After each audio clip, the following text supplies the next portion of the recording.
जाता है, ये तो ठीक है। गणेश जी का चल गया, कार्तिकेय जी का चल गया, शिव जी का हो गया, पार्वती जी का हो गया, लेकिन जब पूजन होता तो नंदी क्यों प्रधान होते हैं? उनका क्यों आवाहन होता, उनकी पूजा क्यों करते हैं? नहीं करना चाहिए। ये सुन करके और सूत जी कहते हैं, शौनकादिक ऋषियों, एक समय की बात है कि शिलाद मुनि पितरों के उद्धार की कामना के लिए पुत्र कामना की पुत्र कामना हेतु तप करते हैं। कुन नाम नरकः तारयति इत पुत्रः, 28 प्रकार के जो नरक हैं, उस नरक में से एक कुन नाम का नरक होता है, और उस नरक से मुक्ति मिलती है जब हमारे परिवार में कोई पितरों को जल देने वाला होता है तब। ये कथा शायद पहले दिन भी आई थी। तो उसी तरह ये जो शिलाद नाम के मुनि हैं, इनको बड़ा कष्ट हो रहा था, अंदर से बड़े दुखी थे। और जब दुखी होते हैं तो ये जाकर के शिव जी की पूजन करते हैं, और पूजा करते हैं तो शिव जी प्रसन्न हो गए। 1000 वर्ष तक तप करते हैं। हम लोग तो 10 दिन मंदिर जाते हैं, 11वें दिन यदि कामना पूरी नहीं हुई, बोले 10 दिन से मंदिर जा रहे हैं, कुछ हो ही नहीं रहा। एक थोड़ी से साल भर में 101 पाप करेंगे और 1 पुण्य करेंगे, तो बोले हम सत्यनारायण की कथा सुनी थी ना कार्तिक में, बेटे के जन्मदिन में सुनी थी, लेकिन कुछ हो ही नहीं रहा। शिलाद मुनि ने 1000 वर्ष तक तप किया है। और हमारा तप कब प्रधान होता है? जब इसको यदि हम दर्शन करें तो ये आपके महाभारत में है। महाभारत में जिस समय ये पांडव हैं, ये पांडव कौन है? बोले महाराज ये जो पांडव है ना, तो पांडव में सबसे प्रधान पहले होती है कुंती। कुंती कौन है? बोले ये माँ है, और इन्होंने ही दुख मांगा था। तो बोले कुंती माँ नहीं है, आध्यात्मिक दृष्टि से देखो तो कुंती एक कर्तव्य है। और जब कर्तव्य है तो उसको यदि शरीर से जोड़ करके देखो तो हमारा कर्तव्य है कि हम पूजा करें। मानो तन मिला है तो हम भगवान से प्रेम करें, और भगवान के ऊपर है कि हमारे ऊपर कब कृपा करते, पर हम अपना कर्म करें, ये हमारा काम। तो कुंती ने कर्तव्य करी, लेकिन कर्तव्य की बिना पुण्य के, बिना पांडु के, बिना विवाह के कर्तव्य करी, और ऋषियों के जो वरदान मिला था दुर्वासा ऋषि से मंत्र का, आवाहन कर ली, और आवाहन की तो कौन हुए? कर्ण हुए। और कर्ण हुए तो बिना पुण्य के हुए। अंतिम क्षण तक कुंती को यही दुख सुई की नोक जैसे चुभ रहा था कि इतना प्रतापी मेरा बेटा, इतना सुंदर बेटा, बलशाली महारथियों में गिनती है, लेकिन मैं समाज को कह नहीं सकती हूँ कि ये मेरा बेटा है। हम कितना भी अच्छा काम कर लें, लेकिन पुण्य के बिना किए हैं तो बताने में डर लगता है। आप चोरी करके लाओ, अल्लाह करके आप किसी को कह नहीं सकते हो कि हमें धन चोरी करके लाए, अंदर वो काटता है, चुभता है। कुंती माँ ने अंतिम क्षण तक बताया नहीं, लेकिन सुई के समान चुभ रहा था। लेकिन वही कुंती का जब विवाह हो गया, पांडु से जुड़ गए तो पुण्य हो गया। पांडु कौन है? बोले पुण्य है। हमारा मंदिर जाना कर्तव्य है, लेकिन मंदिर जाते हैं और कुछ यदि अच्छे काम किए तो पुण्य में परिणित हो गया। और जब उस मंदिर में कर्तव्य और पुण्य दोनों मिल जाएंगे तो वहां आपको साक्षात सत्य का दर्शन होने लगेगा, सत्य भगवान दिखने लगेंगे, उस भगवान से आपका प्रेम जुड़ जाएगा। जब सत्य धर्मराज युधिष्ठिर आ जाएंगे तब आपके भाव जुड़ जाएंगे, और जब भाव रूपी भीम आ जाएंगे तो अनुराग रूपी अर्जुन प्रकट हो जाएंगे, अनुराग जुड़ जाएगा। और जब अनुराग जुड़ जाएगा तो नियम रूपी नकुल आ जाएंगे, आपका नियम बन जाएगा। और जब नियम बन जाएगा तो साधना रूपी सहदेव प्रकट होंगे, आपकी साधना प्रखरता को प्राप्त हो जाएगी। आप मंदिर जाना कर्तव्य कर लो, हमको डेली जाना नियम बना लो। मंदिर जाओगे तो फिर अगरबत्ती भी लगाओगे, पूर्ण होगा। पूर्ण होगा तो उस मंदिर की जो श्री विग्रह होगी उसमें आपको सत्य का अनुभव होने लगेगा, भाव प्रकट हो जाएंगे। और जब भाव आएगा तो अनुराग जुड़ जाएगा, अनुराग जुड़ेगा तो आपका नियम बन जाएगा। एक दिन यदि मंदिर नहीं जाओगे तो आपको लगेगा कि आज हम कुछ किए नहीं, कुछ खालीपन लगेगा। जो मंदिर आते हैं ठाकुर जी के दर्शन करते हैं, लक्ष्मी नारायण भगवान के, सुबह दर्शन नहीं होते तो रात में 10 बजे आते हैं। आज हमें सुबह दर्शन नहीं हो पाए थे, उनका नियम बन जाता है। और जब नियम बन जाएगा तो आपकी साधना प्रखर हो जाएगी, और जब साधना पूर्ण हो जाएगी तो ठाकुर जी की कृपा भी निश्चित हो जाएगी, उसको कोई रोक ही नहीं सकता है। ये तो आपके ऊपर निर्भर है कि आप करते क्या। ये हमारे ऊपर निर्भर है कि हम उस परमात्मा को किस भाव से देखते हैं, उस परमात्मा को हम मानते कैसे हैं, हम उन्हें क्या दे रहे हैं, वो हमें क्या देते हैं, दे या न दे। गीता में भगवान ने कहा है कर्मण्येवाधिकारस्तु मा फलेषु कदाचन। हे जीवात्मा तू अपना कर्म कर, फल की चिंता मत कर। अब पीछे लिखते हैं अवश्यमेव भोक्तव्यम कृतम कर्मो शुभाशुभम ना भुक्तम क्षीयते कर्मो कल्पकोटि शतैरवः। जो तुम करोगे उसका फल निश्चित मिलेगा, इसमें चिंता भी मत करो। आज यदि तुमने 2 अगरबत्ती लगाई तो इसका परिणाम मिलेगा, फल मिलेगा। बात यह है कि कुछ दिन बाद मिले।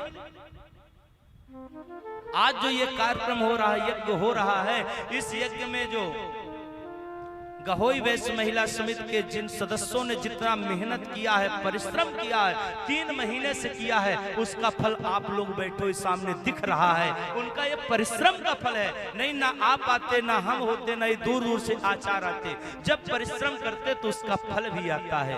कितना परिश्रम करें, कितना मेहनत करें, कितना मन में उत्साह था, और आप लोगों को जो भी इससे जोड़े भगवान से, इसका फल भी उनको मिलेगा। सबसे श्रेष्ठ काम क्या होता है, पहले दिन भी शायद बताए थे, आप चाहे शरीर का धर्म हो, चाहे धन का धर्म हो, जिसको कहते परमार्थ, परम माने श्रेष्ठ, अर्थ माने धन। अपने धन को, अपने शरीर को, अपने समय को यदि आप श्रेष्ठ काम में लगा दो, वही समय आपका है, बाकी तो संसार का है। यही आपके साथ जाएगा, बाकी कुछ भी जाने वाला नहीं है। जो आपने समय ये ठाकुर जी को दिया, ये आपके साथ में जाएगा। घरान भूमो पशवोस्य गोष्ठे नारीग्रहाद्वारि सखा स्मशाने देहि चितायाम धर्मान लोके। प्रहलाद जी भागवत जी में जिस समय उनको बहुत प्रताड़ित किया जा रहा था, तो सब मित्रों ने पूछा कि देखो, जब तुम्हारे पिता इतना प्रेम करते हैं तो पिता को छोड़ करके क्यों नारायण के चक्कर में पड़े हो, क्या वो साथ देंगे? तो प्रहलाद जी कहते हैं कि मित्रों, ये जो पिता है ना, ये संसार के हैं, संसार तक का साथ देंगे। और संसार कैसे है? बोले घरान भूमो पशवस्य गोष्ठे। ये संसार के जब मृत्यु आता, नांग पास डाल करके बांध करके घसीटते हैं, वो जीवात्मा तड़पता है, और तड़पते हुए कहता मेरे को नहीं ले जा सकते हो। बोले क्यों?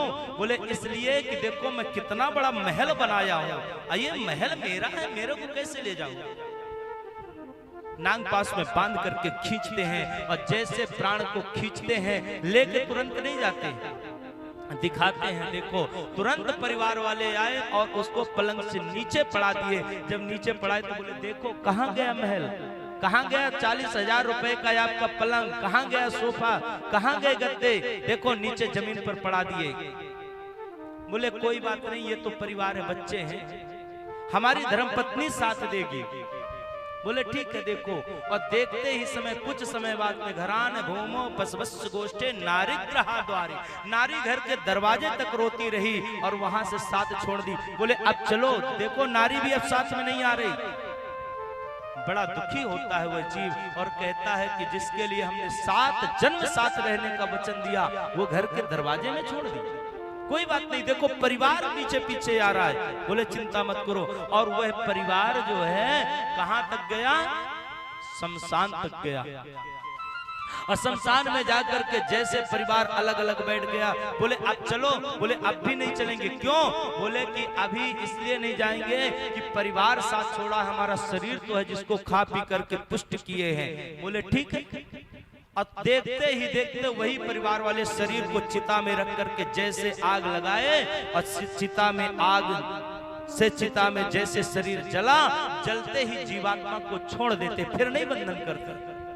और जब छोड़ते हैं तो इतना तिलमिला करके आता है, बोले कि जिसके लिए मैंने जीवन बर्बाद कर दिया, सब कुछ किया, वही आज मुझे जला दिए, मेरे शरीर को, मेरे घर को, मेरे चोला को जला दिए। ये मिल जाए तो मैं इसको खा जाऊंगा। इसलिए संस्कार करने वाले को अकेले 13 दिन तक नहीं छोड़ा जाता, उसके साथ तो कोई, वो बहुत क्रोध में रहता है। फिर उसको पीपल के नीचे कुछ भोजन दिया जाता है, घट बांधा जाता है, वो तपे, जब वो क्रोध होता है तो जल की बूंद पड़ती है, वासुदेव की शरण में दिया जाता है। फिर उसके लिए त्रयोदशी की ये सारी क्रियाएं की जाती। देखो तुम्हारे लिए हम ये सब कर रहे हैं, तुम प्रसन्न, उसके प्रसन्नता के लिए किया जाता है कि ये आपका धन आपके काम में लगाया जा रहा है। तब उसका क्रोध कुछ शांत होता है और यम के दूत कहते हैं कि अब चलो, तुम्हारे साथ में जो जाएगा तो वो जाएगा तुम्हारे धर्म और कर्म जो किए वो साथ में जाएगा, बाकी ये तो संसार में रहेगा। और अकेले पुण्य और पाप को लेकर के वो जीवात्मा संसार से विदा होता है। 1000 वर्ष तक जब तप करते हैं, नंदिकेश्वर कहते हैं हमारा जीवन, हमारा शरीर, हमारा समय वही सार्थक होता है जो भगवान के चरणों में लग जाए, जो भगवान के चरणों में काम आए, जो भगवान के निमित्त काम आए, वही श्रेष्ठ है। भोलेनाथ जी प्रकट होते हैं और प्रकट हुए, बोले कहो क्या चाहिए। शिलाद नाम के ऋषि ने कहा प्रभु मेरे पास संतान नहीं है, आपकी कृपा हो जाए तो मुझे संतान की प्राप्ति हो जाए। हे भगवान, नादस्यामि सुतं देहं मृत्युहीनमयो निजम् हरेर्विद्धिश्च भगवान् किमुताने महामुनि। भगवान इतने प्रसन्न हो गए, इतने प्रसन्न हुए, बोले कि हे मुनि, ब्रह्मा जी जो वरदान देते हैं, विष्णु जी जो वरदान देते हैं, उनके वरदान वाले मृत्यु को प्राप्त होते हैं, लेकिन मैं जो वरदान देता हूँ वो अमर हो जाता है। जाओ, तुम्हें मैं वरदान देता हूँ कि तुम्हें कोई संतान नहीं, अपितु मैं ही तुम्हारा पुत्र बनकर के तुम्हारे घर आऊंगा। ये तुम्हारे तप का प्रभाव। जैसे ये वरदान दिए, आशीर्वाद दे करके और भूत भावन भोलेनाथ जी चले गए। समयानुसार शिलाद नामक जो ऋषि है, महात्मा है, यह एक दिन खेत में मिट्टी को खोद रहे थे, और जब मिट्टी को खोद रहे थे तो उसी मिट्टी से एक पुत्र की प्राप्ति हो गई। ये पुत्र प्रकट हो गया। उस पुत्र को पाकर के शिलाद ऋषि मन गदगद हो गए और बड़े प्रसन्न हो गए, और प्रसन्न होकर के उस बालक को घर में लेकर के आए। और जैसे घर लेकर के आते हैं तो घर के वातावरण पूरे बदल जाते हैं। कोई पुण्यात्मा आपके आसपास में हो तो पूरे क्षेत्र की पवित्रता हो जाती है। एक भी घर में यदि आपका सात्विक व्यक्ति है, भगवान का भक्त है, तो पूरा घर किला के जैसे बच जाता है। और आप उदाहरण देखो तो चाहे भागवत जी का देख लो, चाहे वाल्मीकि रामायण का देख लो, चाहे रामायण का देख लो। वाल्मीकि रामायण अथवा रामायण में लंका में भगवान कब तक चढ़ाई नहीं किए हैं, जानते हैं कब तक? जब तक विभीषण लंका के अंदर था तब तक भगवान ने नहीं। यदि किसी का वध हो गया, किसी की मृत्यु हो गई, तो मेरे भक्त के ऊपर कलंक लग जाएगा कि इसका भक्त है, भगवान का नित्य राम कहता था, और इसके बाद यहाँ ऐसे कष्ट आ गया। भगवान ने चढ़ाई नहीं किया, समुद्र के किनारे बैठे थे। जाकर के हनुमान जी को भेजा, जाओ समझाओ विभीषण को, वो कहो कि आ जाए। लेकिन जब हनुमान जी जाकर के विभीषण को समझाए तो समझ में नहीं आया। अच्छे व्यक्ति को कोई अच्छा कार्य सिखाए, समझाए तो समझ में नहीं आता। और जिस दिन भाई ने लात मारा उस दिन उसे ज्ञात हो गया कि अब परमात्मा के अलावा कोई नहीं है। जब तक संसार है तो मेरा मेरा, जब वो संसार वाले लात मारते हैं तब पता चलता है कि यहाँ कोई नहीं है, परमात्मा के सिवा हमारा कोई नहीं। वहां से भागते हुए विभीषण आता है और भगवान ने लंकेश कह के संबोधित किया। पहले उसे लंकापति बना दिया, अब बोले अब चढ़ाई करो। जैसे विभीषण आया तो जितने राक्षस थे सबकी गारंटी खत्म हो गई, कोई नहीं। महाराज अब ये निकल आया, इसकी गारंटी खत्म। इसी प्रकार भागवत जी में श्री महाराज धृतराष्ट्र को बहुत समझाया गया था, विदुर जी ने समझाया, विदुर महात्मा थे, समझ जाओ, नहीं समझे हैं। लेकिन जब तक विदुर थे तब तक कृष्ण भगवान ने महाभारत नहीं होने दिया। यदि महाभारत होगा तो मेरे भक्त विदुर को कष्ट होगा कि बताओ मेरे रहते आज यहाँ अमंगल हो गया। जब विदुर तीर्थाटन को चले गए तब जाकर के महाभारत होता है। मानो कहना चाहते कि जिस घर में, जिस परिवार में, जिस क्षेत्र में एक भी यदि भक्त है भगवान का, तो भगवान उसके पूरे परिवार की रक्षा कवच बन करके और चारों तरफ से उसकी रक्षा करते हैं, चारों तरफ चक्र से घूमते हैं। भगवान स्वयं आज पुत्र बन करके आते हैं और जैसे घर ले जाकर के शिलाद ऋषि ने रखा, वातावरण पवित्र हो गया, ऊपर से किन्नर आदि पुष्प की वर्षा करने लगते हैं। और मुनि ने जैसे देखा, देख करके बड़े प्रसन्न हो गए। वहां सभी व्यवस्थाएं इतनी सुंदर हो गई, बोले कि आज समझ में आ गया कि निश्चित रूप से हमारे घर में कोई पुण्यात्मा आया। आज भी आप देखेंगे, कभी विचार करिएगा, मन में भाव रखिएगा कि कोई यदि दिव्य जीवात्मा, कोई साधु संत महात्मा जब शरीर छोड़ करके जाएंगे तो जिस समय उनका शरीर छूटेगा और संस्कार की ओर जब जाने की तैयारी होगी तो बादल अपने आप छाया हो जाएगी और ये प्रगति का जो प्रगति की व्यवस्था, ये बदलाव हो जाएगा। हमने तो कई बार अनुभव किया, आप लोग भी कभी करके देखिएगा, जब कोई दिव्यात्मा जाएगा तो प्रगति बताएगी कि आज से यहाँ कोई दिव्यात्मा जा रही है। और जिस दिन प्रकट होगी उसका भी अनुभव होगा आपको, अपने आप मन में। घर में बैठे रहेंगे तो आपको अलग उत्साह होगा, लेकिन जब प्रकट होती तब समझ में नहीं आता किसके घर में प्रकट हो गई, पता नहीं चलेगा। लेकिन जब जाता है तब तक में वो नाम को कमा लेता है, उसकी जो ख्याति है वो फैल जाती है। और जब हो जाता है तो निश्चित रूप से उसका प्रगति स्वागत करती है, वो परमात्मा स्वागत करता है।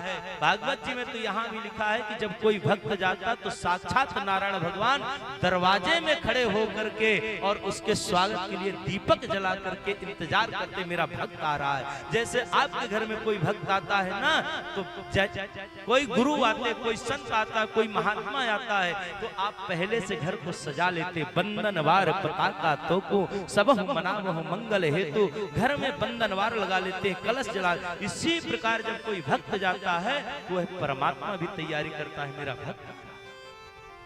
ध्रुव ने जब तपस्या करके गए थे तो ध्रुव जी को 36,000 वर्ष तक मृत्युलोक में रहने का वरदान दिया। क्यों? बोले बेटा तेरे लायक मैं अभी महल नहीं बनवाया हूं, तूने जितना तपस्या किया है ना, तेरे लायक घर भी तो हो। और 36,000 वर्ष के बाद में अलग से लोग बसा करके ध्रुव जी को दिए थे। बोले अब आओ तुम, अब इंतजार है। और मृत्यु के ऊपर पैर रख करके ध्रुव जी गए। ये भक्ति की व्यवस्था करते हैं ठाकुर जी। शिलाद मुनि बड़े प्रसन्न होते हैं और जैसे प्रसन्न होते हैं महाराज धीरे धीरे बालक बड़ा हुआ। अब बड़ा हुआ तो वेद शास्त्र पढ़ाया गया और वेद शास्त्र पढ़ाए तो 5 वर्ष की अवस्था में धारा प्रवाह वेद बोलना नंदी महाराज ने प्रारंभ कर दिया। और जैसे 5 वर्ष की अवस्था में धारा प्रवाह बोलने लगे, उसी समय कोई ब्राह्मण आया। और जैसे ब्राह्मण आया तो ब्राह्मण ने देखा, देख करके उसके संस्कार को देखा, प्रणाम किया। शिलाद ऋषि ने पूछा महाराज देखो हमारे बालक की व्यवस्था कैसे हुई, इसका जीवन कैसे चलेगा? तो ब्राह्मण ने कहा, और वो ब्राह्मण कौन थे? बोले मित्रा वरुण थे। उन्होंने कहा, बोले कि हे शिलाद मुनि, मित्रा वरुण उवाच। मित्रा वरुण ने कहा कि तात नंदी तवाल पायु सर्व शास्त्रार्थ पारगः नादृष्ट में चापस्यम आयुर्वर्षा तदः परम। हे महाराज, इनका नाम जो होगा तात नंदी तपाल आयु, नंदी होगी। और ये पढ़ने लिखने में बड़े होशियार, कुल का नाम जागृत करेंगे।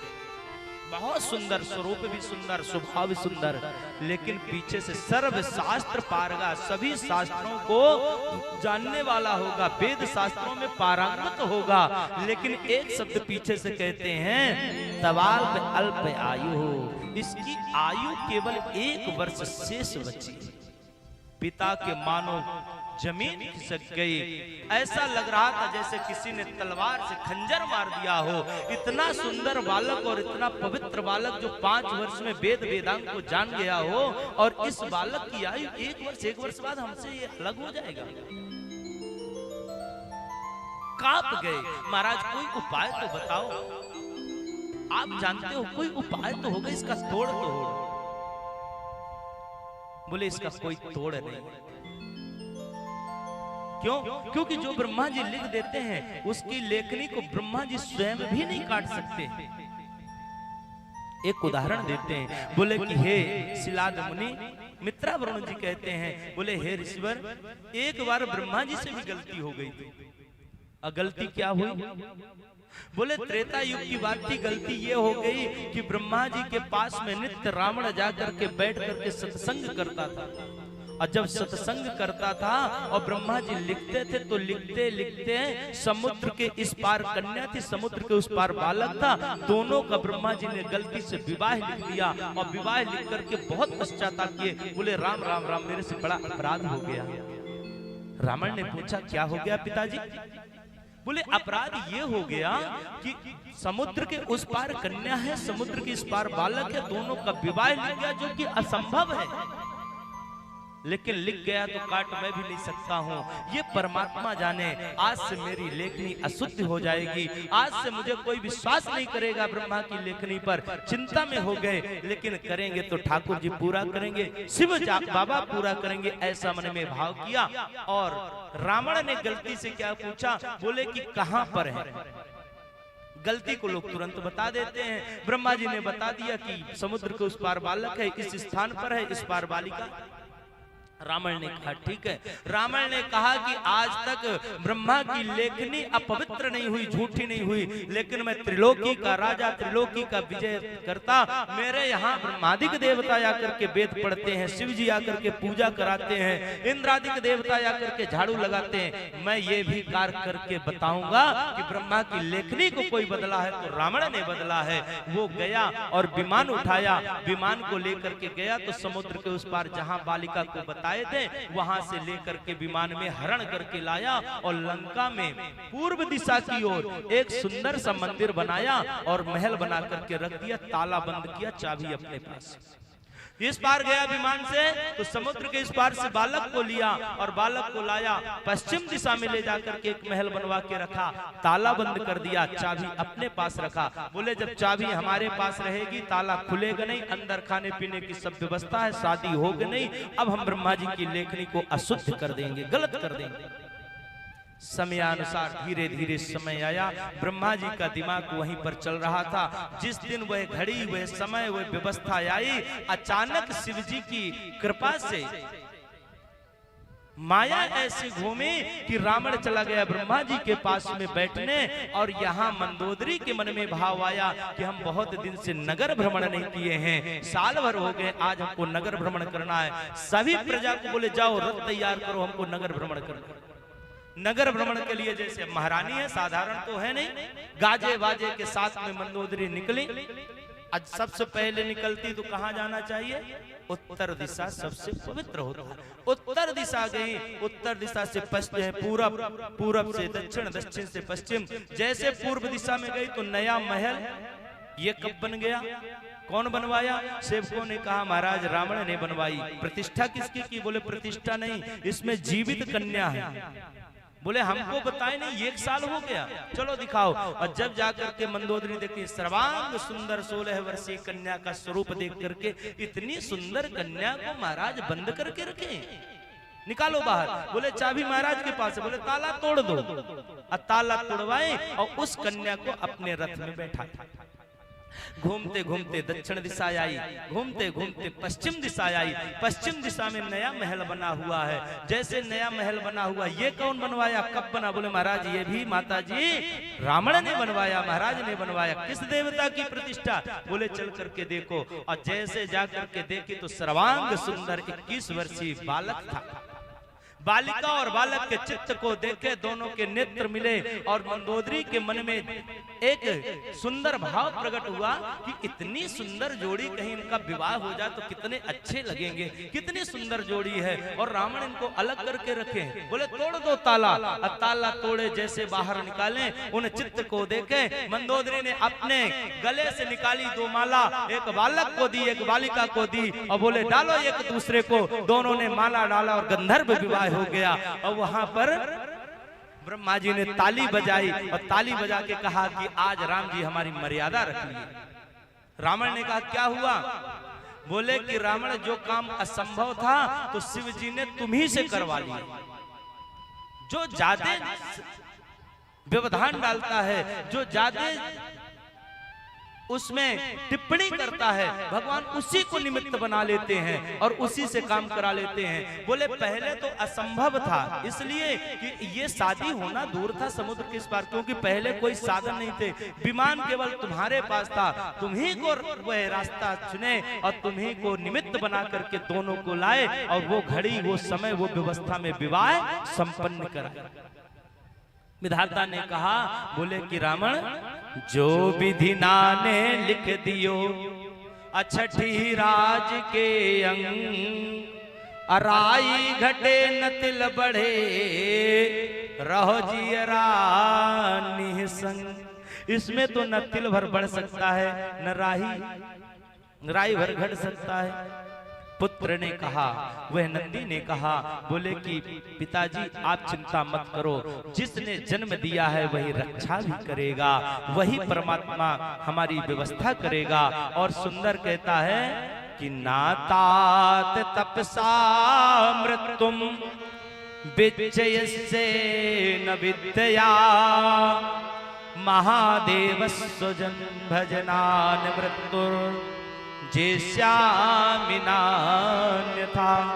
हे महाराज, ना तात तपसा मृत्यु, मृत्यु की चिंता मत करो, तपस्या करो। क्या?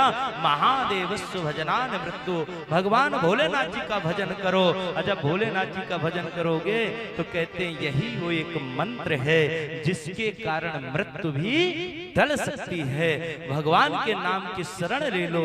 महाराज जो होना होगा होगा, आगे भगवान जाने, लेकिन हमारा कर्तव्य है। अपने पिता को समझा रहे हैं और समझाते हुए कहते पिताजी चिंता मत करो, मैं उस भूत भावन भोलेनाथ जी की तपस्या करूंगा, उसके नाम का उच्चारण करूंगा, वही मेरी रक्षा करेगा।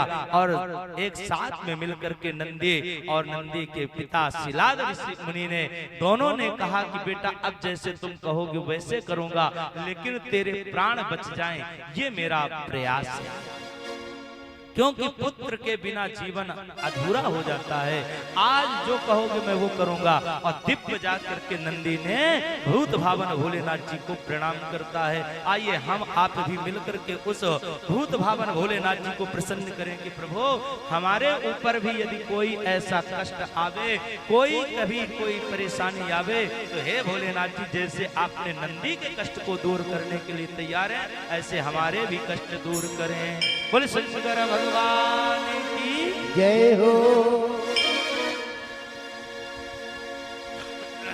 बोले शंकर भगवान की जय हो। जरा दोनों हाथ उठा के और एक साथ सभी बोलेंगे हमारे साथ, बम भोले बम भोले बम भोले बम, बम भोले बम भोले बम भोले बम, बम भोले बम भोले बम भोले बम, बम भोले बम भोले बम भोले बम, बम भोले बम भोले बम भोले बम, बम भोले बम भोले बम भोले बम, बम भोले बम भोले बम भोले बम, बम बम बम बम बम भोले बम। यही वो तंत्र है, यही वो मंत्र है, यही वो तंत्र है, यही वो मंत्र है, यही वो तंत्र है, यही वो मंत्र है। प्रेम से जपोगे तो मिटेंगे सारे गम। बम भोले बम भोले बम भोले बम, बम भोले बम भोले बम भोले बम, भोले बम भोले बम भोले बम, बम भोले बम भोले बम भोले बम, ओ बम भोले बम भोले बम भोले बम, बम भोले बम भोले बम भोले बम, बम भोले बम भोले बम भोले बम, बम बम बम बम बम भोले बम। यही वो मंत्र है, यही वो तंत्र है, यही वो मंत्र है, यही वो तंत्र है। और प्रेम से जपोगे तो मिटेंगे सारे गम। ऐसे ही नहीं करो, दोनों हाथ उठा के सभी के दोनों हाथ ऊपर होने चाहिए और ताली बजाते हुए बम भोले बम भोले बम भोले बम बम भोले बम भोले बम भोले बम भोले बम भोले बम भोले बम बम बम बम बम बम भोले बम भोले बम भोले बम भोले बम भोले बम बम भोले बम भोले बम भोले बम भोले बम भोले बम भोले बम बम बम बम बम बम भोले बम।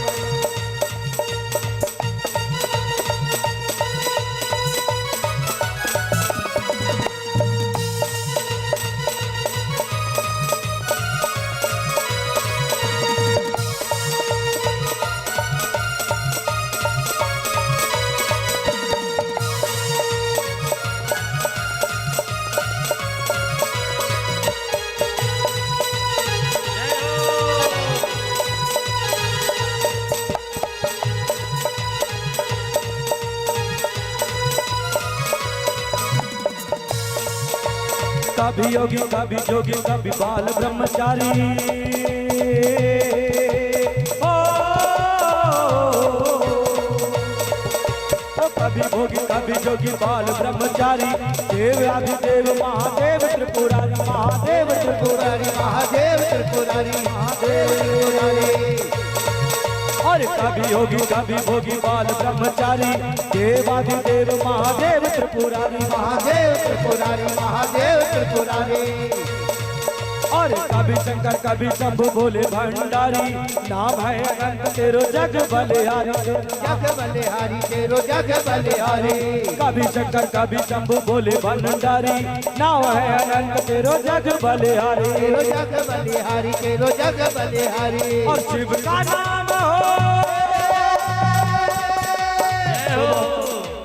शिव का नाम हो सुबह हो शाम हो शिव का नाम हो सुबह शाम हो जब तेरा हो तो मिलेंगे हर गम बम भोले बम भोले बम भोले बम बम भोले बम भोले बम भोले बम भोले बम भोले बम बम बम बम बम बम भोले बम भोले बम भोले बम भोले बम बम भोले बम भोले बम भोले बम भोले बम भोले बम भोले बम बम बम बम बम बम भोले बम। जरा दोनों हाथ उठा के पंचाक्षरी मंत्र का जाप करेंगे सभी दोनों हाथ उठा के हरि ओम नमः शिवाय ओम नमः शिवाय ओम नमः शिवाय ओम नमः शिवाय। हरि ओम नमः शिवाय ओम नमः शिवाय ओम नमः शिवाय ओम नमः शिवाय।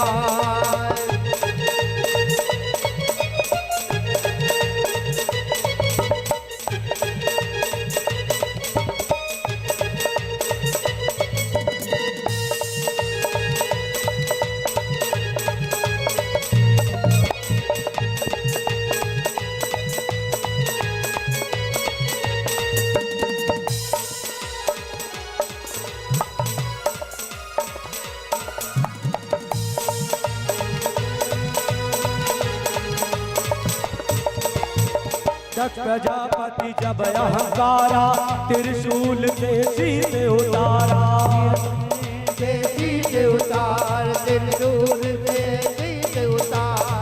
दक्ष प्रजापति जब अहंकारा त्रिशूल से सीते उतारा त्रिशूल से उतारा उसका त्रिशूल से उतारा। अरे मांगी माफी होश में आया बकरे का तब शीश लगाया बकरे का तब शीश लगाया बकरे को फिर शीश लगाया।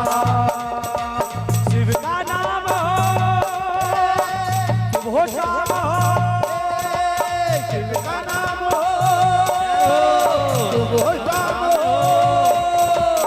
आशुतोष बाबा तब हुए दर्शन बम भोले बम भोले बम भोले बम बम भोले बम भोले बम भोले बम भोले बम भोले बम भोले बम, अरे बम भोले बम भोले बम भोले बम, बम भोले बम भोले बम भोले बम, बम भोले बम भोले बम भोले बम, बम बम बम बम बम भोले बम। यही वो मंत्र है, वो मंत्र है, यही वो मंत्र है, यही वो मंत्र है। प्रेम से जपोगे तो मिटेंगे सारे गम। बम भोले बम भोले बम भोले बम, बम भोले बम भोले बम भोले बम, बम भोले बम भोले बम भोले बम, बम भोले बम भोले बम भोले बम, बम भोले बम भोले बम भोले बम, बम भोले बम भोले बम भोले बम। हरि ओम नमः शिवाय, ओम नमः शिवाय, ओम नमः शिवाय, ओम नमः शिवाय, हरि ओम नमः शिवाय, ओम नमः शिवाय, ओम नमः शिवाय, ओम नमः शिवाय, हरि ओम नमः शिवाय, हरि ओम नमः शिवाय, हरि ओम नमः शिवाय, हरि ओम नमः शिवाय, हरि ओम नमः शिवाय। बोले मृत्युंजय भगवान की जय हो। नंदी महाराज और शिलाद ऋषि दोनों जाते हैं, जाकर के घोर तप किए, अजब तप करते हैं। तपस्या से ओम नमः शिवाय मंत्र का जाप किए। जाप करने के प्रभाव से आज सुंदर सदा शिव त्र्यंबक सुंदर भगवान भूत भावन भोलेनाथ जी प्रकट हो गए और प्रकट होकर के बोले कि कहो आप किस लिए तप कर रहे हो, क्या चाहिए। शिलाद ऋषि ने कहा महाराज आपका दिया हुआ ही वरदान है, ये पुत्र है, इसकी अवस्था केवल 1 वर्ष की बची थी, ऐसा मित्रा वरुण नामक ब्राह्मण बता करके गए। लेकिन ये शब्द जब बोल रहे थे तो ब्राह्मण के नेत्र से जल की धाराएं बह रही थी, बहुत दुखी हो गए।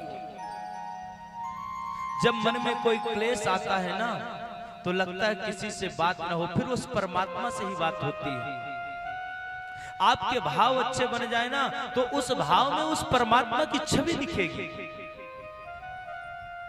आज शिलाद ऋषि के पास में महाराज एक को 10,000 वर्ष तप करने के बाद मुझे पुत्र की प्राप्ति हुई और वह भी पुत्र केवल 1 वर्ष की अवस्था शेष है। 5 वर्ष इतने आनंद के साथ में कटे मुझे पता नहीं था, लेकिन जैसे मालूम हो गया चिंता बढ़ गई, महाराज कैसे प्राण बचेंगे। और जैसे ये बात हुई तो देख करके सुन करके वो सदाशिव परमात्मा बोले कि चिंता मत करो, तुम दोनों ने जो तपस्या किया है तो आज से मैं नियम में परिवर्तित कर रहा हूं और आज से तुम पिता सहित पुत्र अजर अमर दुख रहित अविनाशी अक्षय और मेरे प्रिय हो जाओगे और सदा तुम्हारा कल्याण होगा।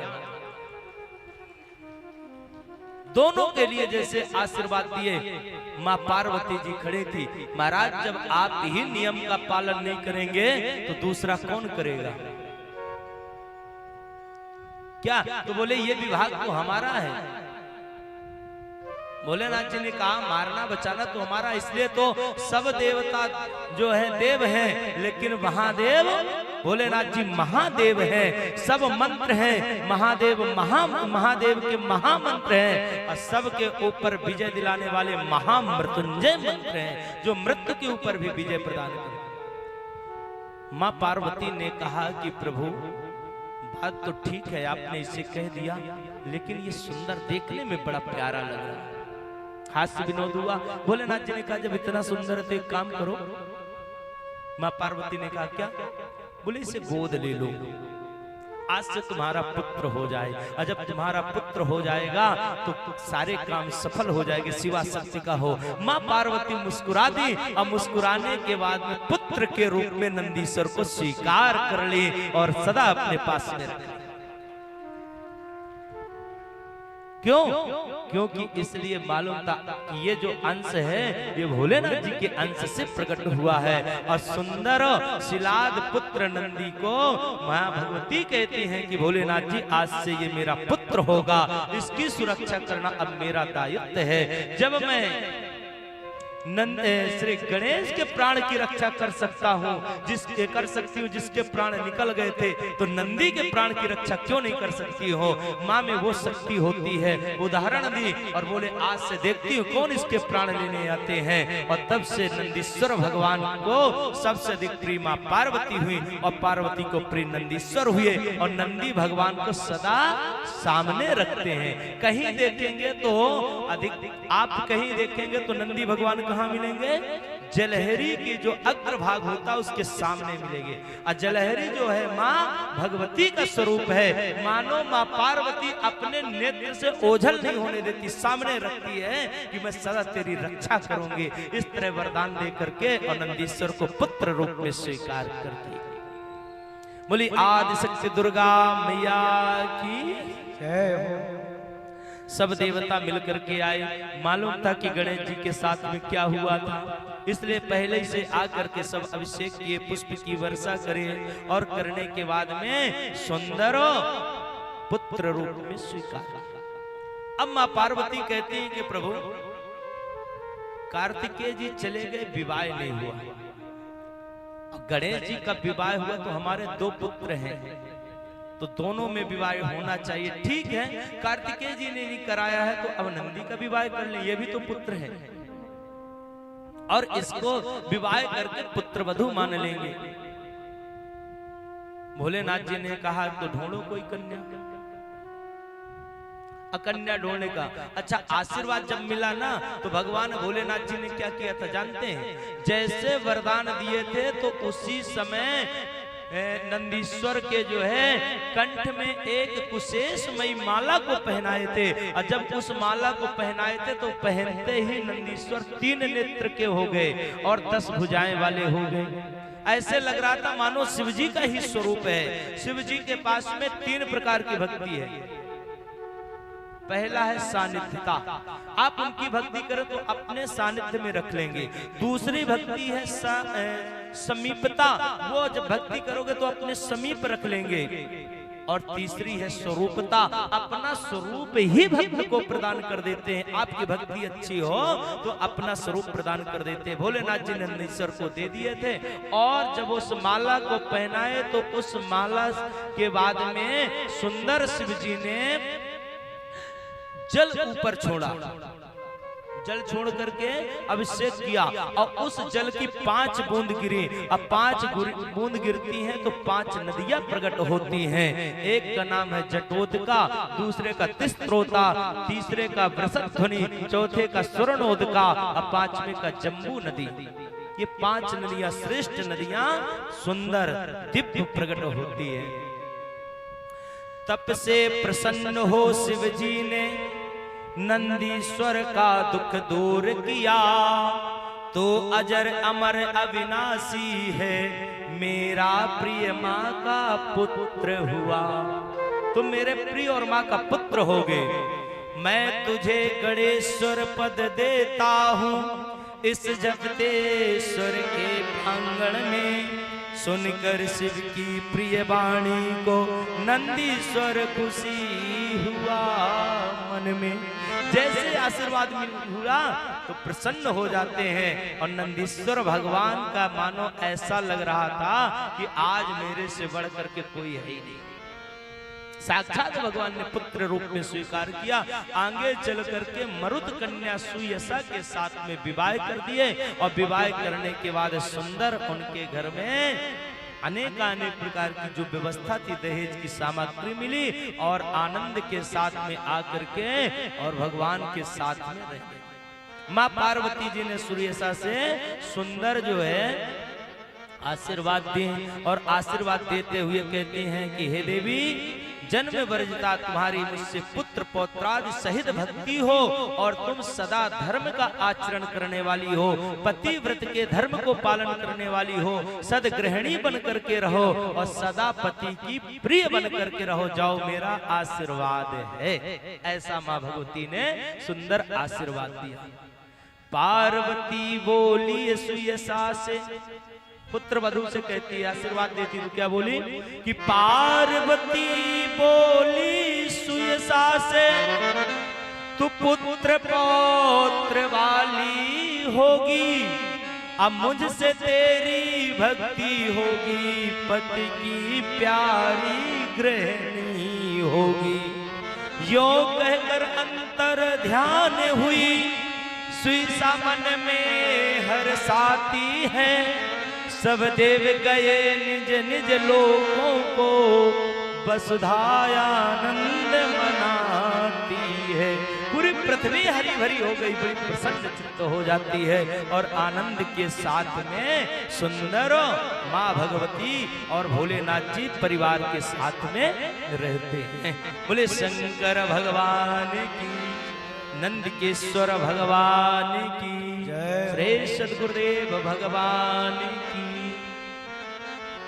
आगे चल करके भगवान ने भैरव रूप धारण किया। ये कथा पहले भी निकल चुकी है, ये शिव पुराण में पुनरावृत्ति हुई है। जिस समय भगवान नारायण और ब्रह्मा जी के बीच में दोनों में विवाद हुआ, ब्रह्मा जी के पहले 5 सिर थे, अब 5 सिर होने के बाद में वो श्रेष्ठ थे, तो ब्रह्मा जी कहते थे मैं श्रेष्ठ हूँ, विष्णु जी कहते थे मैं श्रेष्ठ हूँ। कल्प कल्प के अंतर्गत में दोनों श्रेष्ठ थे, तो ब्रह्मा जी कहते हैं मैं सृष्टि की रचना करने वाला हूँ, मैं विधाता हूँ, इसलिए नारायण तुम पुत्र हो। और नारायण भगवान कहते हैं कि तुम मेरे नाभि कमल से प्रकट हुए हो, इसलिए तुम पुत्र हो। दोनों में विवाद होता है, और जब विवाद होता है तो आकाशवाणी होती है। आकाशवाणी में चारों वेद ने उत्तर दिया। पहले ऋग्वेद कहते हैं, ऋग्वेद की आकाशवाणी होती है कि यादन्तः स्थान भूतानि यतः सर्वतो प्रवर्तते, यदाहं परमं तत्त्वं सारुद्रस्ते एवेहि। जिसके भीतर संपूर्ण भूत तथा जिसमें सब कुछ प्रवृत्त होता है, जिसको परम तत्व कहते हैं, वो केवल है रुद्र। रुद्रस्त्वमेक एव ही, केवल एक रुद्र है, ये ऋग्वेद कहते हैं। यजुर्वेद की आकाशवाणी होती है तो यजुर्वेद कहते हैं कि यो यज्ञैरखिले सरीसो योगेन चासमे जिते, एन प्रमाणं खलु नः सा एका सर्वद्रक शिवः। जो ईश्वर संपूर्ण यज्ञों का तथा योग का भोक्ता होता, यजन किया जाता है, जिसके द्वारा हमारा प्रमाण होता है, वो सबका दाता केवल सा एका सर्वद्रक शिवः, वह केवल शिव है, दूसरा कोई नहीं।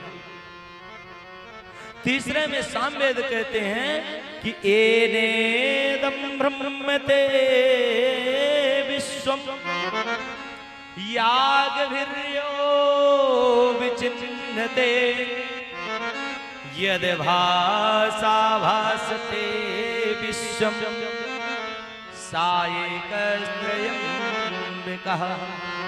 जिसके द्वारा सभी संसार के जीव जो भ्रमण करते हैं, भ्रमित होते हैं, योगी जन जिनको ढूंढते रहते हैं, जिसकी कांति बड़ी प्रबल है, जो सारा जगत जिससे प्रकाशित होता है, वह केवल एक है और उसका नाम त्रयंबक है, त्र्यंबकेश्वर भगवान। और इसके बाद अथर्ववेद कहता है, बोले आकाशवाणी में कि हे ब्रह्मा विष्णु, यम प्रभसन्ति देवेशम भक्त्या अनुग्रहिणाम जनः, तमाहुरेकं कैवल्यम शंकरम दुःखतः परम। जिस ईश्वर का भक्त जन भक्ति के द्वारा साक्षात्कार करते हैं, वही एक कैवल्य जो सभी दुखों को दूर करता है, वो शिव है, दूसरा कोई नहीं है। सभी दुखों को यदि दूर करने में सामर्थ्यता है तो वह मृत्युंजय भगवान में है। और जैसे ये आकाशवाणी होती है और शिव को श्रेष्ठ बताए, बोले वो शिव और शिवा नित्य रमण करते रहते हैं, उसी समय यह दोनों आपस में जब विवाद करते हैं तो ओमकार का शब्द भयंकर होता है और दोनों के बीच से दिव्य एक ज्योतिर्लिंग के रूप में प्रकट हो जाता है। प्रकट होने के बाद में भगवान को क्रोध आता है और क्रोध आया तो वह दिव्य पुरुष ने भैरव के रूप में प्रकट होकर के और ब्रह्मा जी से बोली ये झूठ बोलता है, इसके 30 जो 5वां सिर है इसको काट दो, और काट दिए। वहीं से भगवान का एक भैरव रूप होता है। बोले भैरव भगवान की जय हो। भैरव ने कहा कि प्रभु मेरा नाम क्या है? रोने लगा, जैसे रोता है तो रुद्र भगवान प्रकट हो गए। बोले पुत्र तुम भी मेरी शरण में आओ, मैं तुम्हारी रक्षा करता हूँ और तुम्हारा नाम काल भैरव होगा और तुम काशी में जाकर के नित्य निवास करोगे। जो मेरे दर्शन करने के बाद तुम्हारे दर्शन करेंगे उन्हीं का काल पूर्ण होगा। अद्भुत ज्योति के मध्य एक अति दिव्य पुरुष का दर्श हुआ। ब्रह्म का पंचम सिर जलता तब आसुदोष का दर्श हुआ। 5वां सिर को जला करके नष्ट किए और भगवान जो है सुंदर काल भैरव के रूप में प्रकट हुए। सब दिव्य स्तुति करते हैं। विष्णु भगवान कहते हैं भगवान आहो विचित्रम देवस्यो, हे महाराज ये विचित्र कैसा स्वरूप धारण किया है आपने। चेष्ट परमेष्ठिनः, आप परम श्रेष्ठ को मेरा प्रणाम है। और आप जो है आपके चित्र, आपका चरित्र, आपका कार्य जो है बड़ा विचित्र है। आपको हमारा बारंबार प्रणाम है। आपके नाम लेने से जितने जीव हैं सबका कल्याण। गोस्वामी तुलसीदास जी ने कहा कि मंगल भवन अमंगल हारी उमा सहित जही जपत पुरारी, शंकरो जगत बंधु जगदीशा असुर नर मुनि सब नावत सीसा। महाराज इनके प्रभाव का, इनके स्वभाव के कारण जो है सुंदर भगवान कैसे हैं। जहाँ मंगल कार्य होता है, शुभ कार्य होता है, भवन मंगल होता है, उन मंगल भवन को साक्षात त्रिपुरारी भी जपते हैं, नित्य राम राम कहते हैं। और जब उनका जाप करते हैं तो दोनों का भवन सुंदर होता है। राम के इष्ट शिव और शिव के इष्ट राम। भवन मंगल देख करके भगवान प्रवेश कर जाते हैं। बोले शंकर भगवान की जय हो। मृत्युंजय भगवान की जय हो। भगवान विष्णु जी के भाव समझ करके लक्ष्मी जी ने मनोरथी नाम की भिक्षा उनको प्रदान कर देती। काल भैरव के रूप में शिव प्रसन्न होकर के सुंदर जाते। बाद में इन्हें ब्रह्म हत्या लगती है, ब्रह्मा जी का सिर काटे। नारायण भगवान ने कहा कि प्रभु आप तो त्रिकालज्ञ, आपको कौन सी हत्या लगने वाली है। लक्ष्मी जी ने सुंदर सा पात्र में उन्हें भिक्षा प्रदान करती है। और इसके बाद भगवान ने कहा कि हे काल भैरव, जब तुम यहाँ से काशी में जाओगे और काशी में जैसे तुम्हारा प्रवेश होगा, अब प्रवेश होते ही ओम नमः शिवाय का जाप करोगे, तुम्हें ब्रह्म हत्या छोड़ करके भाग जाएगी और तुम सदा शिव के प्रेमी बन जाओगे। दिव्य आशीर्वाद दिए। आज भी काल भैरव काशी में विद्यमान है। बोले शंकर भगवान की जय हो। आइए अब आज का पुष्प समर्पण यहीं पर करें। समय ज्यादा हो जाता नहीं, थोड़ी देर बाद सब लोग चलने लगेंगे कि नहीं। तो भगवान के ऐसे सुंदर सुंदर चित्र, सुंदर सुंदर कथाओं को श्रवण करने से हमारा मन पवित्र होता है। और जब मन पवित्र होता है तो तन पवित्र होता है। जब तन पवित्र होता है तो धन पवित्र होता है। और जब धन पवित्र होता है तो हमारे घर में रहने वाले जन भी पवित्र हो जाते हैं। और जब जन पवित्र होता है तो हमारा पूरा परिवार पवित्र होकर के परमात्मा के चरणों में लग जाता है। इसलिए हमारे मन को निर्मल करके भगवान के चरणों में लगाना चाहिए। तो आइए भगवान का एक कीर्तन करते हुए, भजन करते हुए और सुंदर जो है भगवान के नामों को उच्चारण करते हुए और भगवान की आरती करेंगे। आरती करने के बाद में सब कोई अब प्रसाद लेकर के घर जाएंगे। कल भगवान की बहुत सुंदर कथा है, 12 ज्योतिर्लिंग की कथा। कल हम सुंदर भगवान के जो दिव्य 12 ज्योतिर्लिंग हैं उनकी कथा श्रवण करके अपने को पवित्र करेंगे। कथा में ऐसा है जिस प्रकार भागवत जी के कथा में यदि आपने सुदामा जी की चरित्र की कथा सुन लिए, उसमें क्यों भक्त और भगवान की कथा है, उसे 7 दिन कथा श्रवण करने का फल है। उसी प्रकार शिव महापुराण में यदि 12 ज्योतिर्लिंग की कथा मन श्रद्धा और भक्ति विश्वास के साथ श्रवण कर लेते हैं तो पूरे शिव पुराण की कथा श्रवण करने का फल प्राप्त होता है। कल 12 ज्योतिर्लिंग की कथा रहेगी, उसमें हो सके, वैसे तो विधान बहुत रहते हैं, सब कोई 3-3 बेलपत्र लाएंगे और जब कथा पूर्ण हो जाए तो वो 3 बेलपत्रों को भगवान के चरणों में, भोलेनाथ जी के चरणों में अपनी मनोकामना कहते हुए चढ़ाएंगे। वैसे तो कमल के पुष्प का ज्यादा महत्व होता है, लेकिन कमल मिलना असंभव होता है, सब नहीं मिल पाएगा। तो आप जो है तो बेलपत्र अवश्य लेकर के आए और कथा के बाद भगवान को समर्पित करेंगे। आइए भगवान का सुंदर भजन कोई एक भजन गाते हैं और अपने मन को भगवान के चरणों में लगाते हुए आज का श्रद्धा सुमन भगवान के चरणों में यहीं पर समर्पित होगा।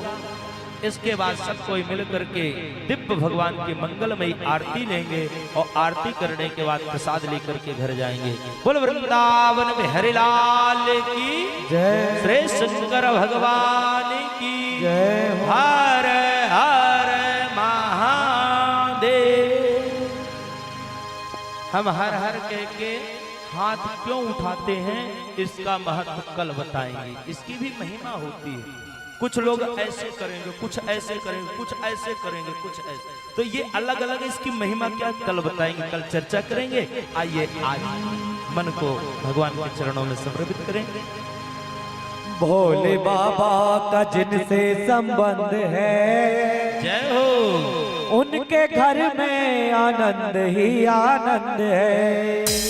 और यहाँ जितने बैठे हैं सभी श्रावण मास में भगवान भोलेनाथ के पूजन करने के लिए यहाँ पर उपस्थित होते हैं।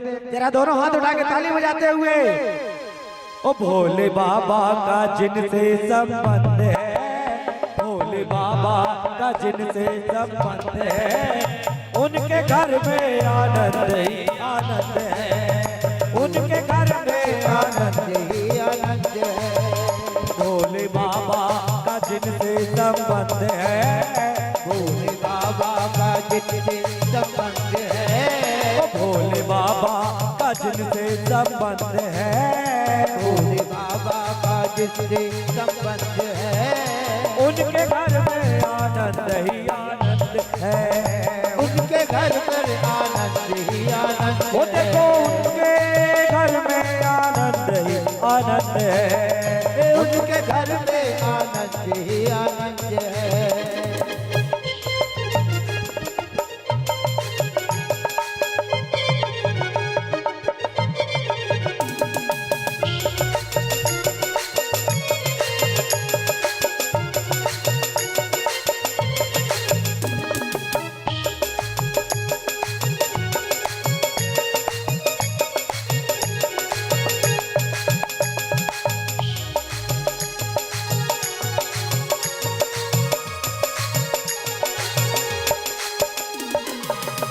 डोर सौंप दे तो शिव जी के हाथ को, डोर सौंप दे तो शिव जी के हाथ में, डोर सौंप दे तो शिव जी के हाथ को, डोर सौंप दे तो शिव जी के हाथ को, ओ भोले कर देंगे तेरे सब काम को, भोले कर देंगे तेरे सब काम को। तो देखो वो देखो वो देखो कड़ कड़ में छाई उमंग है, देखो कड़ कड़ में छाई उमंग है, उनके घर में आनंद ही आनंद है, उनके घर में आनंद ही आनंद है। भोले बाबा का जिनसे संबंध है, भोले बाबा का जिनसे संबंध है, उनके घर में आनंद ही आनंद है, उनके घर में आनंद ही आनंद है।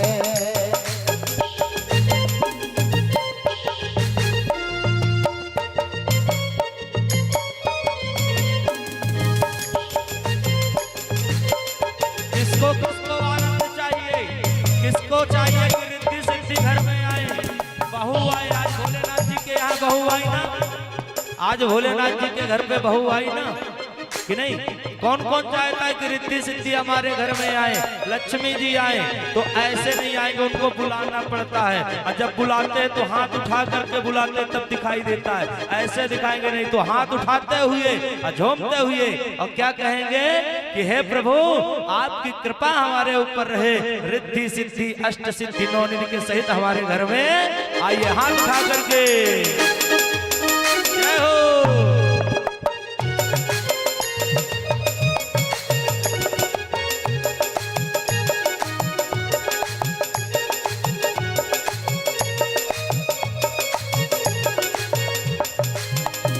शिव गौरा की जो भक्त पूजा करे, गौरा की जो जग पूजा करे, ओ शिव गौरा की जो भक्त पूजा करे, शिव गौरा की जो भक्त पूजा करे, उनके घर के रहे भंडारे भरे, उनके घर के रहे भंडारे भरे, उनके घर के रहे भंडारे भरे, उनके घर के रहे भंडारे भरे।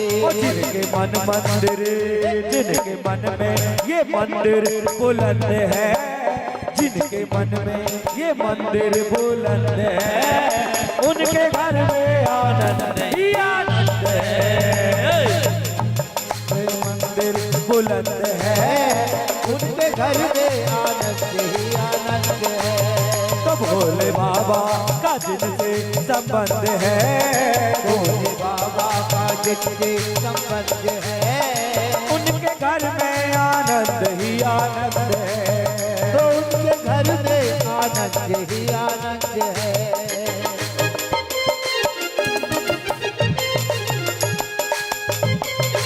हर हर महादेव।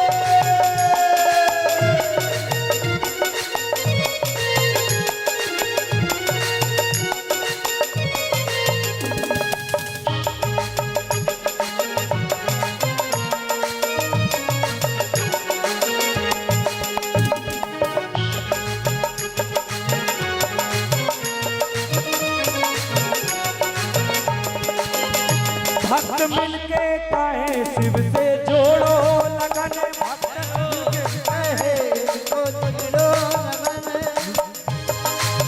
ओ भक्त मिलके कहे शिव से जोड़ो लगन, भक्त जिनके कहे से जोड़ो लगन, गाओ शिव जी की गाथा होके मगन, आओ शिव जी की गाथा तुम होके मगन, गाओ शिव जी की गाथा होके मगन, गाओ शिव जी की गाथा होके मगन। जिनको आया हो, जिनको आया, जिनको आया मेरा भोला पसंद है, उनके घर में आनंद ही आनंद है। जिनको आया ये भोला पसंद है, उनके घर में आनंद ही आनंद है।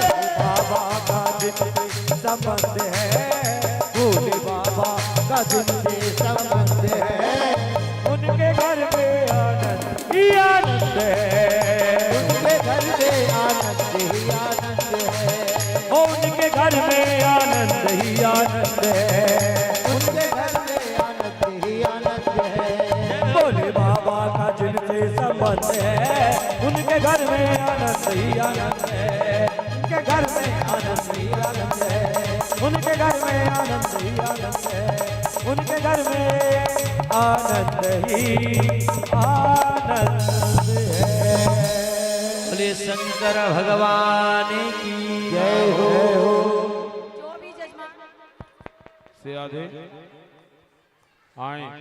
बहुत अच्छा अवसर है। आप लोगों को देखे 5 दिन हो गए, 2 दिन शेष बचे, कल और परसों। तो जो पार्थिव शिवलिंग बनाना चाहते हैं तो 2 दिन जरूर बनाएं, प्रयास करिए और सुबह 8 बजे पहुंच जाएं। एक दिन अवश्य बनाना चाहिए, अवसर नहीं मिलेगा। 2 दिन के बाद आप विचार करते रहेंगे कि ये कथा इतनी समय प्रारंभ होती, हम जाएंगे, हम शिवलिंग बनाएंगे, पूजन करेंगे। तो आप लोग सब समय का ध्यान रखते हुए खूब आलस न रहे, बहुत लेट कर देते बोलिए हैं। शंकर भगवान की तो सब लोग जय। आएंगे और शिवलिंग बना करके कल की कथा को श्रवण करेंगे। आइए एक सुंदर भजन, इसके बाद आरती, आरती के बाद में प्रसाद लेकर के घर जाएंगे। एक और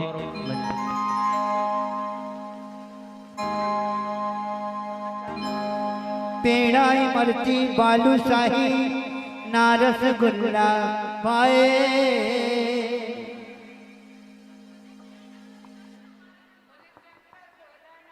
जन्म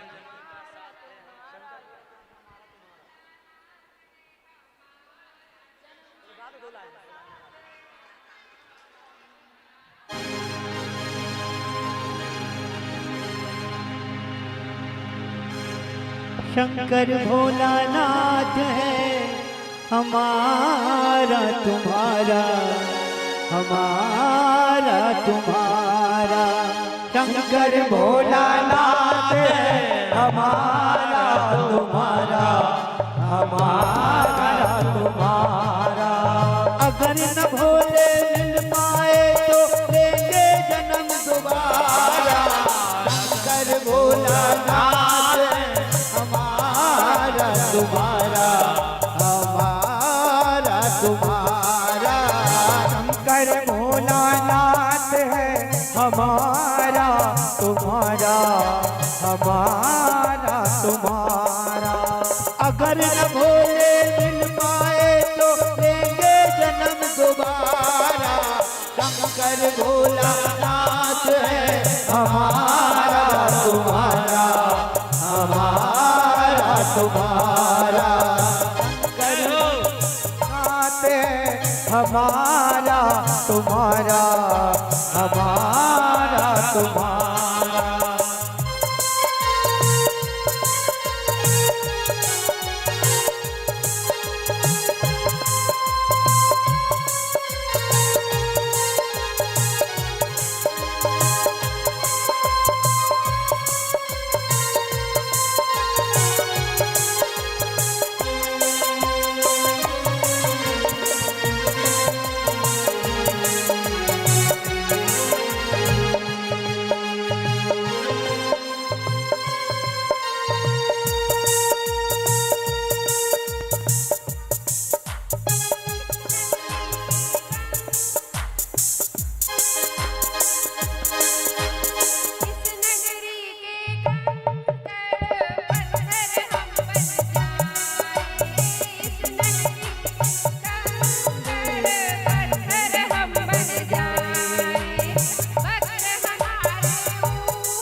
भक्त हमारे ऊपर कर बन जाए।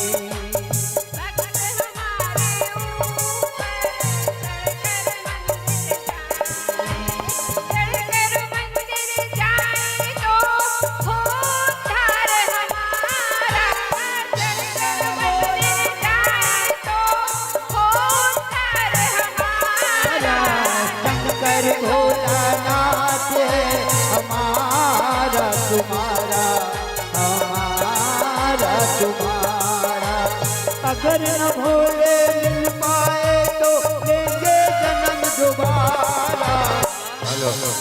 भोलानाथ है हमारा तुम्हारा, हमारा तुम्हारा।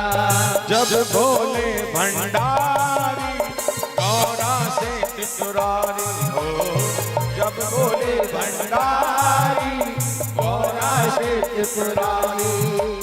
राखो लाज हमारी आए शरण तिहारी हो, राखो लाज हमारी आए शरण तिहारी।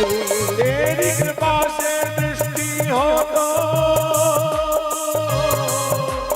तेरी कृपा की दृष्टि हो तो जीवन बन जाए प्यारा। शंकर भोलेनाथ है हमारा तुम्हारा, हमारा तुम्हारा। ओ शंकर भोलेनाथ है हमारा तुम्हारा, हमारा तुम्हारा। बोलो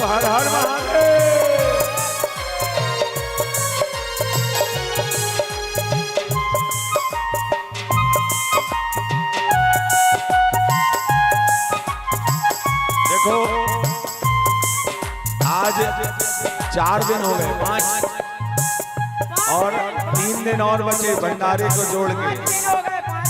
5 दिन और फिर पता नहीं कब आयोजन होगा, लेकिन ये भजन क्या कह रहा है समझना पड़ेगा।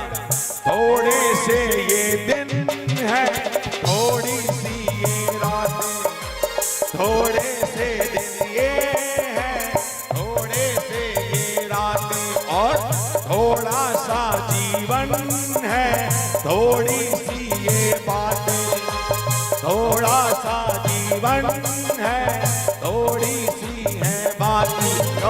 थोड़े से इस जीवन में, थोड़े से इस जीवन में मिल जाए प्यार तुम्हारा।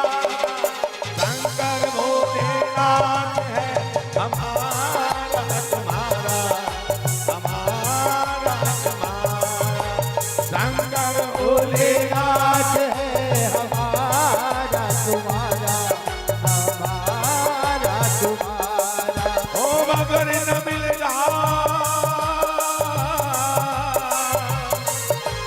सुख भी है दुख भी है, तेरा नाम लगे सदा प्यारा। शंकर भोलेनाथ है हमारा तुम्हारा, हमारा तुम्हारा। शंकर भोलेनाथ है हमारा तुम्हारा, हमारा तुम्हारा। ओ डम डम डमरू वाले तेरा डमरू बजे डम डम, डम डम डमरू वाले तेरा डमरू बजे डम डम। ऐसे सभी लोग हाथ ऊपर करिए।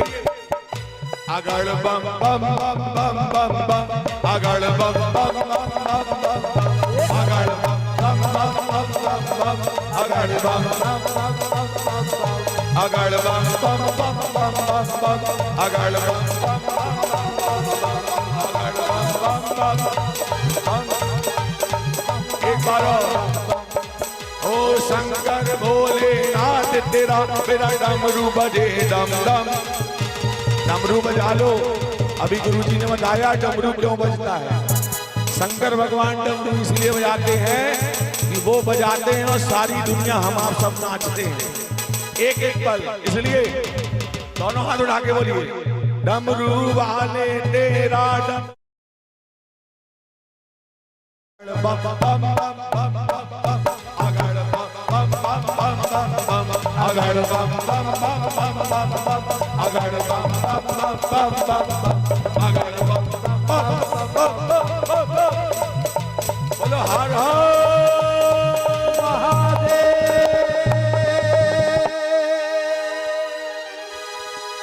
एक आग्रह था कि इस सावन मास में आयोजित कार्यक्रम में देखो आप इंद्रदेव रोज प्रसन्न होकर बरस रहे हैं और ऐसे समय बरसते हैं कि आप लोगों को आने में असुविधा नहीं होती। इसलिए शेष दिनों में आप लोग खूब आनंद लें और सुबह भी शिवलिंग बनाने आवे और शाम की कथा सुनने में आवे। और जिनको अंतिम दिवस के भंडारे के लिए कोई सहयोग दान करना हो तो हमारे महिला मंडल से संपर्क कर लें। और इस कथा से जुड़े किसी कार्य में अगर कोई सहयोग देना हो तो संपर्क कर लें महिला मंडल से। इस टीम की जो गवर्नर हैं सीमू दीदी हैं उनसे मिल लें और उनको कोई मांग नहीं है। और हमारे इतने अच्छे यजमान हैं, बड़े ही अनुशासन और गरिमा से कथा सुन रहे हैं। एक बार सभी यजमानों के सम्मान में बोलिए हर हर। सभी लोग सुबह 8 बजे शिवलिंग निर्माण है, जैसे अभय में सब दिख रहे हैं वैसे ही भक्तजन सुबह दिखना चाहिए। हाँ। सुबह 8 से 12 बजे तक शिवलिंग निर्माण, 8 से 10 और 10 से 12 अभिषेक है। और 2100 रुपए की राशि हमारे यजमान श्री केदार प्रसाद जी कस्तौर के द्वारा महिला मंडल को भेंट की गई है एक भंडारे के लिए। एक बार जोरदार तालियां उनके लिए, उनके पूरे परिवार के लिए। जय हो जय हो। बहुत बहुत धन्यवाद। जय श्री राम। आरती आरती करते हैं। आइए सब कोई मिल करके और भूत भावन भोलेनाथ जी की आरती करेंगे। आरती का मतलब वो कल भी बताए थे, प्राय बताते आर्तम दुखम हरति आरती। भगवान की आरती आर्त भाव से जब करते हैं तो हमारे सारे दुख कष्ट दारिद्र रोग सुख सब नष्ट हो जाते हैं, भगवान दूर कर देते हैं। इसलिए बड़े भाव के साथ में हम सब मिलकर के आरती करेंगे। मंगलमय भूत भावन भोलेनाथ जी की आरती करेंगे और इसके बाद सब लोग पुष्पांजलि करेंगे, प्रसाद लेकर के जाएंगे। आइए बड़े भाव के साथ।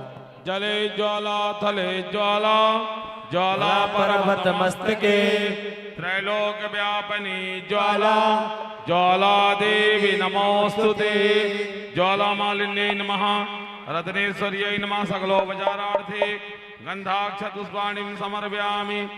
ओम चंद्रमा मनसूर्या चक्षुः सूर्यो अजायत श्रोत्राद्वायुष प्राणस्य मुखात् अग्निरजायत।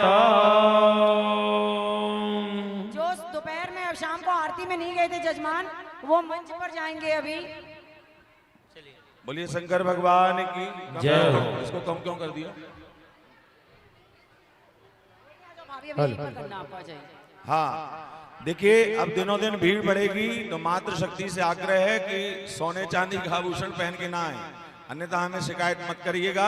अपने स्वर्ण आभूषण के जवाबदार आप लोग खुद हैं, इसलिए खासतौर से आरती में भीड़ में कुछ संवेदनशील लोग प्रवेश कर जाते हैं, थोड़ा सावधानी बरतें। ओम हर हर हर महादेव।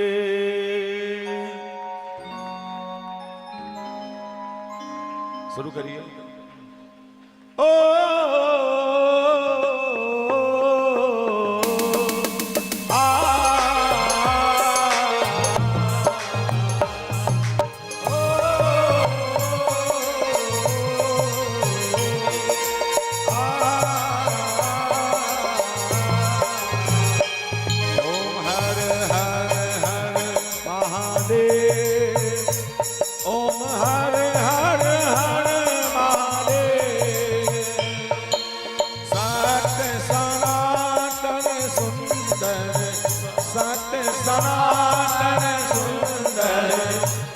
सबके स्वामी। ओम हर हर हर महादेव। आदि अनंत अनाम अकल कराधारी बोले सकल प्राणारी। अमर अरूप अगोचर अविचल अगहारी। ओम हर हर हर महादेव। ब्रह्मा विष्णु महेश्वर तुम त्रिमूर्तिधारी बोले तुम त्रिमूर्तिधारी। करता भरता धरता करता भरता भरता तुम ही संहारी। ओम हर हर महादेव। रक्षक भक्षक प्रेरक प्रिय गणधारी बोले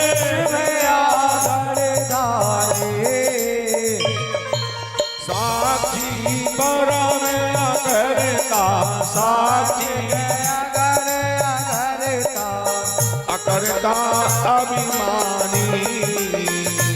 ओम हर हर हर महादेव। मणिमय भवन निवासी अति भोगी रागी बोले अति भोगी राधे। सदा समस्थान बिहारी सदा समस्थान बिहारी योगी बैरागी। ओम हर हर महादेव। आलंग पालंग रल गल मुंडवान व्याली बोले मुंडवान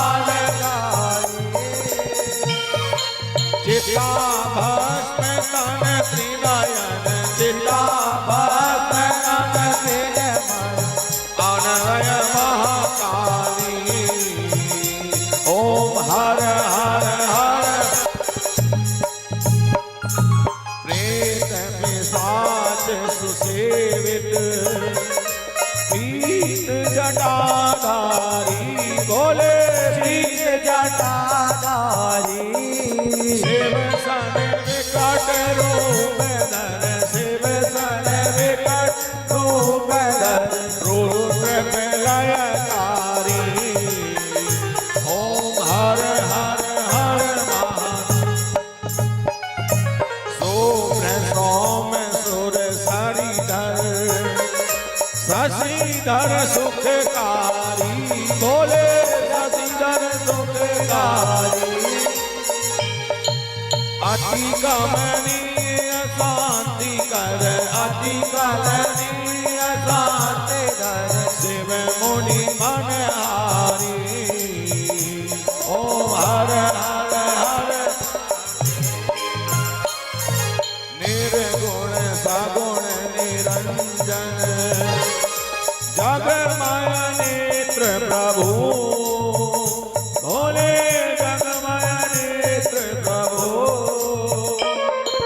काल रूप के बल हर काल रूप के बल हर कालातीत विभो ओम हर हर हर महादेव सतचित आनंद रसमय करुणामय भाला भोले करुणामय भाला प्रेम सुधानिधि प्रियतम प्रेम सुधानिधि अखिल विश्वदाता ओम हर हर हर महादेव बोलिए हम अति दीन दया में चरण शरण दीजे बोले चरण शरण दीजे सब विधि निर्मल मति कर सब विधि निर्मल मति कर अपना कर लीजे ओम हर हर हर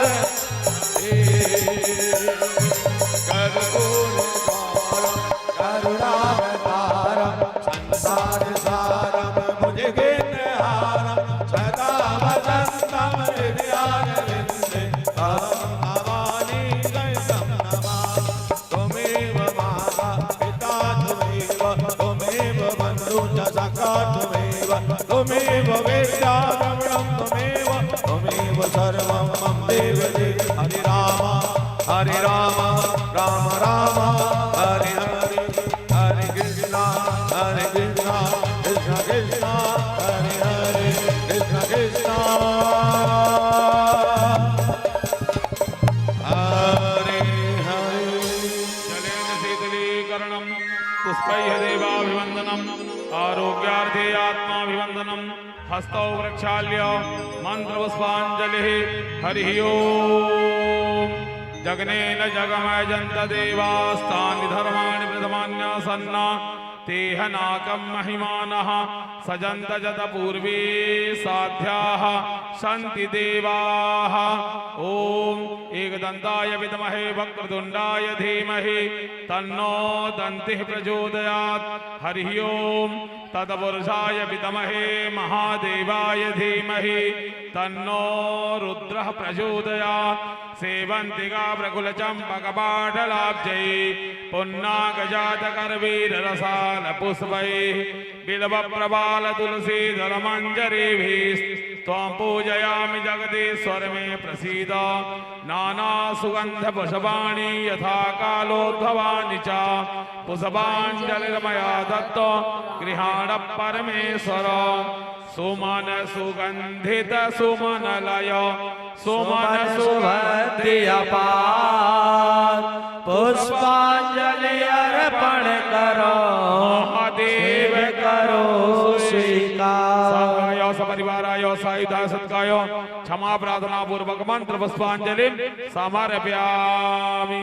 बोले श्री शिव महापुराण की जय हो शंकर भगवान की जय हो बाल कृष्ण भगवान की जय हो लक्ष्मी नारायण भगवान की जय हो समस्त आवाहित देवताओं की जय हो समस्त स्थान देवताओं की जय हो पूज्य व्यास जी महाराज की जय हो। नमः पार्वती पतये हर हर